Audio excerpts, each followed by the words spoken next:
Here's some amazing YouTube advice from 10 very successful YouTubers. Let's get into number 1. Any of you listening, if you, especially if you have 0 videos on your channel, your first video is not going to get views, period. It's not. Your first 10 are not going to get views. I can very confidently say that.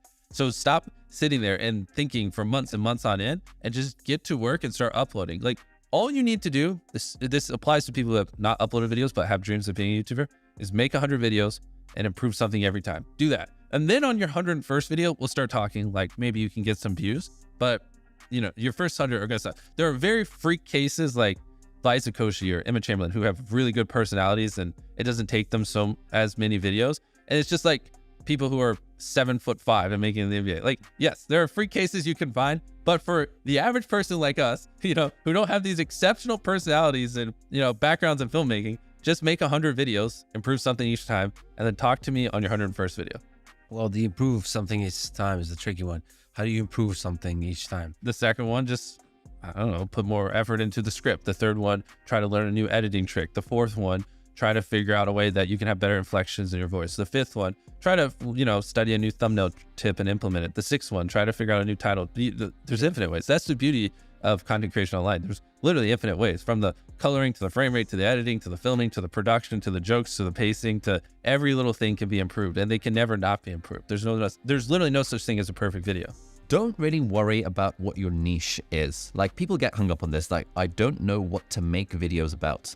It would be like a writer saying, I don't know what to write about, therefore I'm not going to write. Or like an artist saying, I don't know what my masterpiece is going to be, therefore I'm not going to hold a paintbrush. It's totally okay for your niche to emerge over time. Yes, you can take a very calculating route and plot it out in advance and be like, okay, this is my path. Or you can do what I recommend, which is just start making videos on YouTube about whatever you enjoy, whatever you want. If I was starting on YouTube, I wouldn't really worry about the niche thing. I just think, you know what, let me make videos about the things that I enjoy, maybe some close-up magic because I'm not a total loser. Maybe like iPhones, maybe like, you know, my favorite pen, maybe like, you know, tips of getting started on YouTube, maybe life as a medical student, maybe like whatever experiences in my life that I enjoy talking about and that I think I could teach on the internet.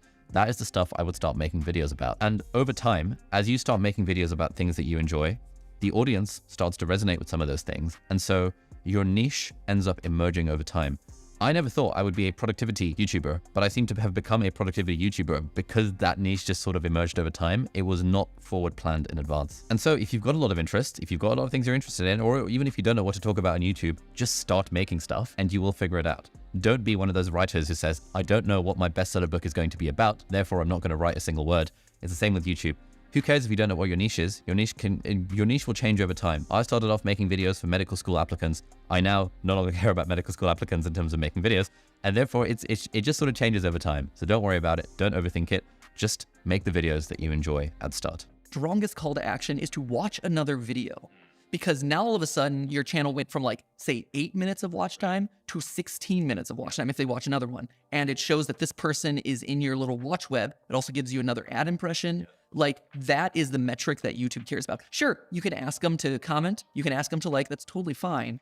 But watching another video exposes them to more of your content and shows YouTube, I am a channel that keeps people on this platform for 16 minutes rather than just 8 minutes. Yep, that's incredibly well said. And for everyone listening, 2 call to actions. It sounds like one in the first third, then maybe the like. You don't want to ask them to watch another video and leave your current one. Yes. And the outro, just to clarify, is watch another. Correct, yes. As opposed to decision fatigue of like, watch, comment, subscribe. Yeah, people don't do any of those. It's a meaningless call to action. Patty Galloway was talking about the ideas of your video, and then he was also talking about the titles. When it comes to ideas, and this is something we do, I just don't think we've talked about it enough. No, for sure. He said to think of 100 ideas, bring it down to the top 10, and then choose one. He goes, I can't believe when people think of one video idea and they just go and make it. Keep in mind, he's working with like Mr. Beast. He's working with people who require a like killer video idea. The point is, ideas matter so much on YouTube. Start with volume and then work your way in to the best ones. You know, transitioning from a video idea to actually landing on a title. When Patty was talking about titles, it's just crazy how just the reframing of the right title will cause so much interest. And his word was curiosity. He gave a really cool example. He was working with a client and the first variation of the title was inside a $1.7 million New York loft. They didn't really love it. And there was nothing really interesting about it except the money value, but there's probably more expensive ones or whatever, right? So then they changed it to, I found the best loft in New York, and they liked it better. They thought it improved. And then they added one more thing to it, which was, I found the best loft in NYC, ... but nobody wants it. And they were like, that's the title, to open up this curiosity loop. If it's the best loft in New York City, why does nobody want it? How can you breed curiosity into that? Because naturally, you want to click on something that sparks curiosity. You want to know the answer, and so you want to click on that video. On that note of like deciding what videos to make, how much are you good? How much does it play on your mind of, oh, I know if I make this sort of video, it'll get this many views, versus more like, I feel like making this video because I feel like it. And sort of that, to me, that's always felt like a bit of a spectrum of like doing things because I feel like it versus doing things because I know they'll perform well. How do you think about sort of videos along that spectrum? Yeah, so I think this is super lucky that the videos that I know will do well are the most interesting to me also, because they're about probably a piece of tech that is so cool that I want to check it out anyway, right? So on one half, it's like, what videos will do well? It's the hottest gadgets, the most impressive new things that people haven't seen before, collaborations with really cool, interesting people. Those I know before we make them are like, oh, those are going to do pretty well. And then on the other half is, what do I want to do? And sometimes it's, well, I want to check out this gadget. This seems pretty cool. Well, I kind of want to talk to this person. They seem really interesting to talk to. And suddenly like they're like meshing together and it's kind of the same pool of things. So often, again, it's like, I don't have that much pressure to like, I'm not into this video, but I'm going to do it anyway because I know it'll get a lot of views. That doesn't happen too often for me, because if I know it's going to get a lot of views, why is that going to get a lot of views? Because it's a really interesting piece of tech. Oh, okay. So I'm in. And has that always been your attitude, or was that a thing that changed over time? I think that's something I figured out over time. I know that there are videos that I make that aren't going to blow up like the ones that are the most popular gadgets, but I still want to share them because I still think they're cool. And I think if I can make the video in a way that actually shows why I'm so interested in it, then it will eventually be interesting to people and will catch on. So I think that's something I sort of learned probably in the second half of making videos, which is that we can sort of justify pretty much any video we want to make. Hey, I'd like to take a moment to talk about the sponsor of this video, Podcastle. Whether you want to do a solo podcast or have all of your friends on, Podcastle allows you to have up to 10 remote guests at a time. One of the coolest parts about this is that each person is going to be recorded locally on separate tracks. And it's really easy for bringing guests on because they don't even need a Podcastle account. You just need to send them their link and then they can come onto your show. Podcastle even has a mobile app, which makes it really easy for recording and exporting your content on the go. They truly make it as simple as possible to produce your podcast. Thank you so much, Podcastle, for sponsoring this video. Is there ever a point where it's like, there's too much content, I can't watch it all? I think so. And that's why sometimes, creating even more content is not necessarily a bad thing, because somebody might skip a day. And if they watch your video today and they didn't watch yesterday, they'll be like, oh, I might go back. She had one yesterday, so let me go back and watch that. I mean, I think it's really just about like focusing on what your audience is. Sometimes you might not know what your audience is, but just listen to them. I mean, I'm very quickly able to tell if somebody likes a video or they don't like a video in the comments. And I think the most painful comments is the ones where people are like, man, I usually really like your videos, but this one wasn't my favorite. Ouch. I'm like, oh, shoot. Burn. Will you ever delete videos? No, I mean, I've definitely set some to private, mostly because it was just like announcement videos. Sure, yeah. So it's like, you don't want it up there afterwards. Yeah, it's like, hey, the come. meetup's over. Yeah, come meet me here. Well, that was like a week ago, so no. Right, okay. Even small YouTube channels can lead to big opportunities. One of the things that people make a mistake of is they're too focused on vanity metrics. And so we think, and we have mistakenly defined success on YouTube as you got to get a silver play button, you got to get a gold play button. It's about getting as many views as possible. And I believe that's a flawed definition of success. Views or subscribers are not the only metrics for success. One of the underappreciated benefits of starting a YouTube channel is the connections and communities that you build with your audience. YouTube allows you to build a loyal and engaged following, which can lead to opportunities for monetization, other forms of income, collaborations, and even career opportunities. So the mistake people are making is they're like, is it too late to start a YouTube channel? It's like, well, what do you even mean? Like, is it too late to start a viral YouTube channel? Well, why do you even need to go viral? What if you have a different business model? What if you get a promotion at your job? What if it leads to that next connection or that next partner? What if it leads to your future spouse? Like, there's a lot of opportunities that could come from starting a YouTube channel. And so, I just want to present you the data that possibly defining it just by subscribers or vanity metrics is a limited, if not completely flawed, definition of success.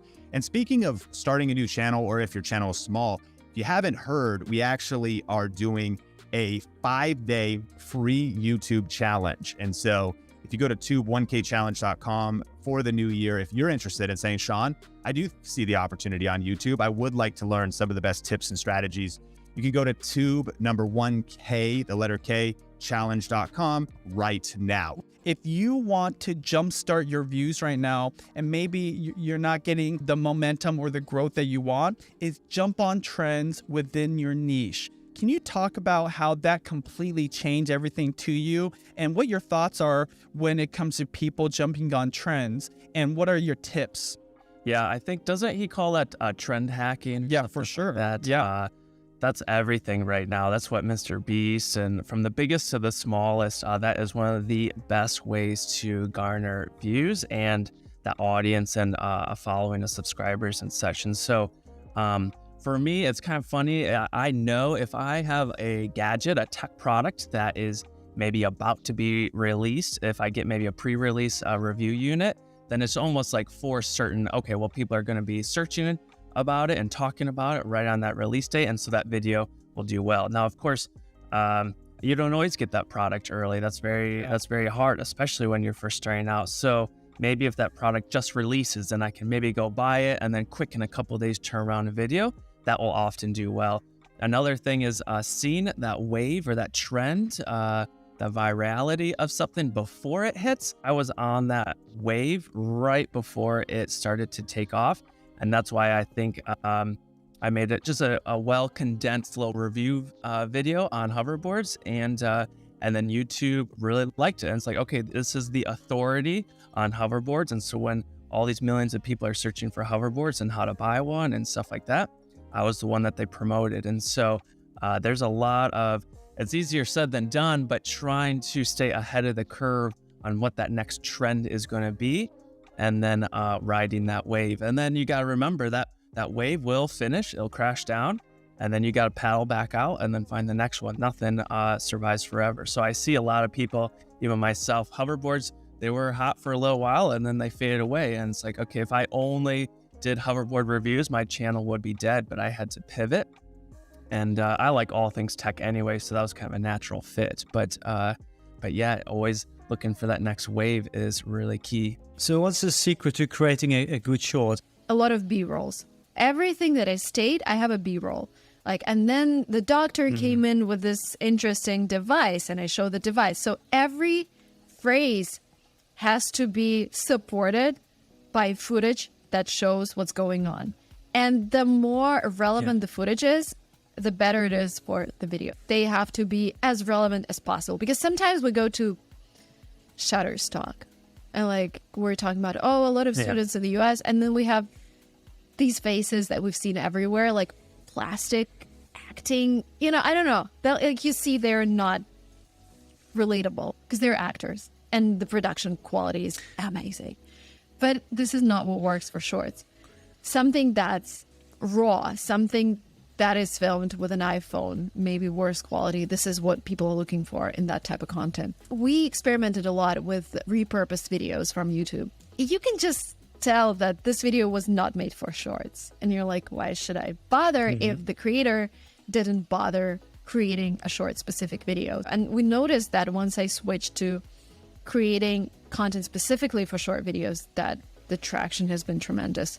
There's such a tendency, especially in a world where you're able to count your views in real time, that if it doesn't work today, it's never going to work. And, I talked to Jimmy, Mr. Beast, about this a lot. And that guy spent 7 years making videos before he had one that broke 1,000 views or something extraordinary like that. And now he's doing 1 billion views a month.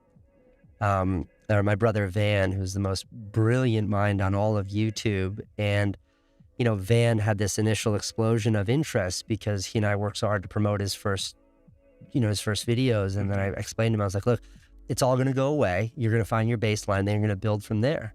and he's been consistently uploading for a year, making the best work he can make. And now he's really building out what is going to be a successful long-term career, making videos and putting them on the internet. Yeah, and I it's really think cool to watch that. it's extremely unsexy.